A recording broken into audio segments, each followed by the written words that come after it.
I phoned Arlen. I said, would you be willing to look after, preside over my wife's funeral?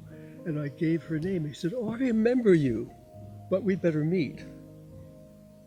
So he set up a time. It was noon on a few days later, and I sat just there in the front row on one side. And as it happened, there was a young woman playing the organ, practicing. And it was fantastic. Sitting there listening to this organ music, I remembered that Marion, who grew up in Stratford,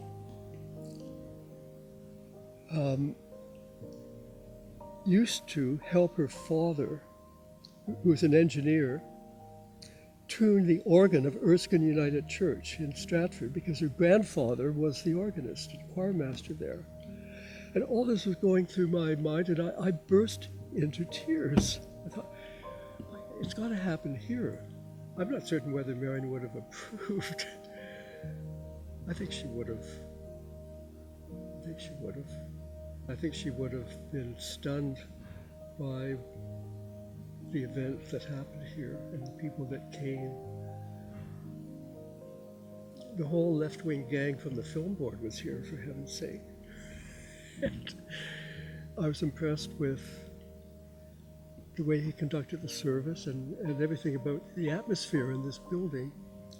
I've been here every Sunday since, unless I was ill, which hasn't happened that often. What is happening here that is really worth trying to protect and nourish, because it in its turn is a very nourishing environment to be connected with. Also, I've made friends with the membership here. Yeah, you can't avoid it. I mean, if you try to avoid it, they won't let you. So I think I would have been lost for a period without the connection with St. James. It was something totally unexpected, not planned. Mourning can be a form of happiness because you're mourning something wonderful that you've lost. So I blessed the oncologist who persuaded Marion to take chemo. He said, no, I don't want any of that stuff. We're just going to let nature take its course. I remember hearing her say that, and he said to her, Mrs. Verrall, I'm part of nature. Take what I'm suggesting. And it gave her another couple of years. And they were wonderful years. They were years full of walks on the mountain. She was in a wheelchair, but we had lots of fun also during that period. In that sense, I'm enormously lucky in what, in my situation. I wasn't alone. And I know that that's not always the case with someone who has said farewell to a close friend.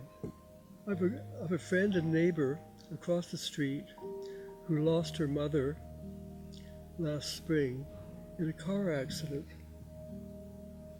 But that's a different kind of loss. And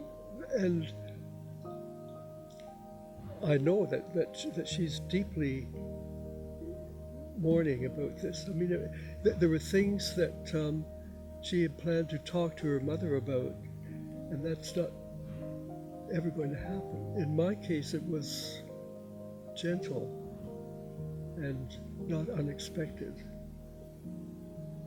The death of Marion with St. James has kind of renewed something in me which I didn't expect would happen.